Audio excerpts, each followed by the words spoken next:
Comprendre aujourd'hui pour défier demain. Droit et justice, économie, santé et bien-être, sport, société.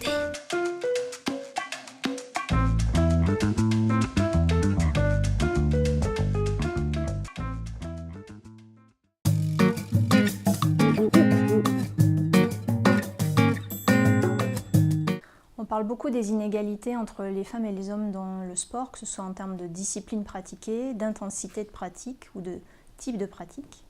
Plutôt la compétition, plutôt le sport loisir, le sport plaisir. Mais ce qu'on sait moins, c'est que ces différences et ces inégalités s'inscrivent très tôt dans l'enfance, en particulier parce qu'elles sont justifiées par des représentations collectives fondées sur la différence biologique, entendues de manière implicite comme étant hiérarchique. Et le sport est sans doute la sphère de loisirs où on s'appuie le plus sur les différences biologiques pour justifier, pour accepter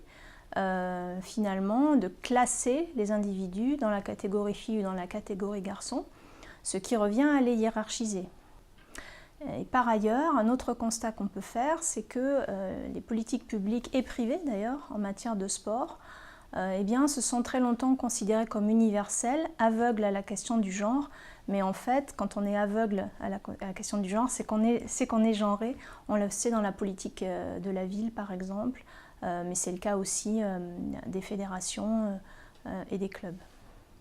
Qu'est-ce qu'on peut faire pour aller vers plus d'égalité entre les filles et les garçons dès le plus jeune âge quand on parle de pratiques sportives? La difficulté étant de rester dans un pays démocratique, dans une visée universaliste,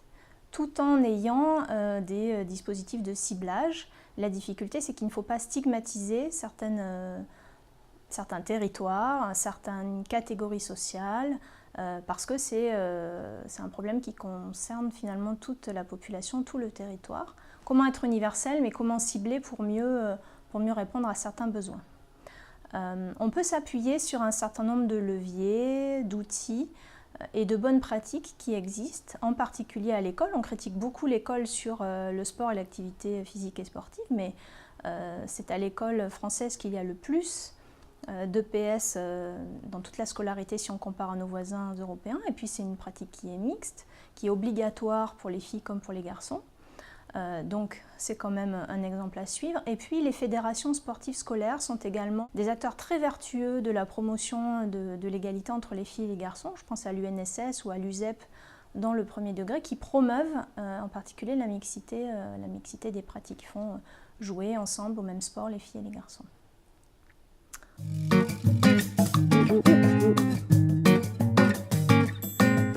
On peut toujours être plus innovant en matière de politique publique et privée sur la question du sport ou de l'activité physique. Être innovant, c'est par exemple appréhender un sujet sous un angle qu'on n'attendait pas, sous un angle inattendu. Et donc aujourd'hui, quand on parle de santé, de bien-être, dans la vie en général, mais en particulier dans la sphère professionnelle,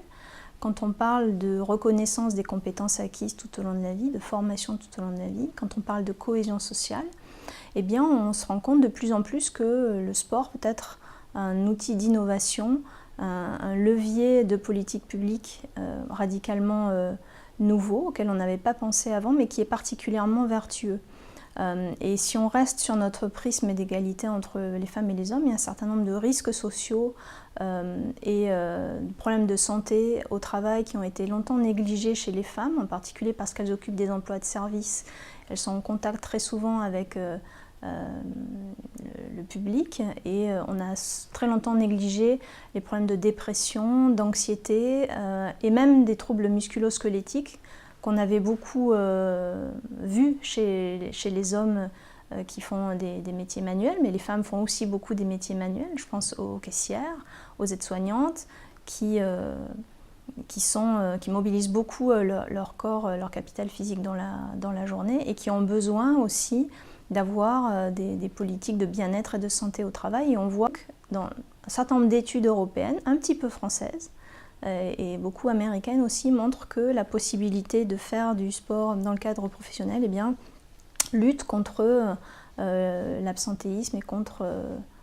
les problèmes de santé au travail. Et puis la possibilité sur son temps de travail de faire du sport soit sur le lieu de travail, soit en dehors, eh bien, c'est quelque chose qui lutte aussi contre la contrainte du temps quotidien, qui est plus présente chez les femmes que chez les hommes en raison des charges domestiques et parentales. Et d'une manière générale aussi, finalement, avoir une activité physique ou sportive régulière permet d'acquérir un certain nombre de savoir-être, de savoir-faire, de compétences qui sont remobilisables dans la vie de tous les jours, dans le rapport aux autres, mais aussi dans la carrière, puisque bien, quand on fait du sport, on a plus de respect de soi, on a une meilleure hygiène de vie en général, on a très souvent une possibilité d'être plus respectueux des autres, on a aussi plus d'endurance, y compris d'endurance intellectuelle, plus d'abnégation, pas forcément le goût de la compétition et d'être toujours meilleur que les autres, c'est pas forcément ça, c'est aussi savoir travailler en équipe, savoir écouter l'autre, et quand on fait du bénévolat sportif, eh bien, on acquiert aussi un certain nombre de compétences très techniques, très professionnelles, qui peuvent être remobilisées au travail. Et la dernière chose qu'on pourrait dire aussi sur la question d'innover en matière de politique publique et privée du sport, c'est prendre en compte les résultats de la recherche universitaire, non seulement sur les questions de médecine ou de biologie, mais aussi en sciences humaines et sociales, sur l'inégalité entre les femmes et les hommes, entre les filles et les garçons, la question des discriminations, la question des problèmes de médiatisation du sport féminin, quantitativement et qualitativement, et on sait que ça a des conséquences sur la prise d'exemple et la confiance en soi chez les petites filles, donc sur leur rôle après dans l'espace public et dans la sphère professionnelle. Donc finalement, tout ceci est assez systémique et le sport est une manière d'envisager un certain nombre de sujets de société de manière nouvelle, de manière transversale, de manière horizontale. Et si ça peut inspirer les décideurs publics et privés, eh bien c'est tant mieux.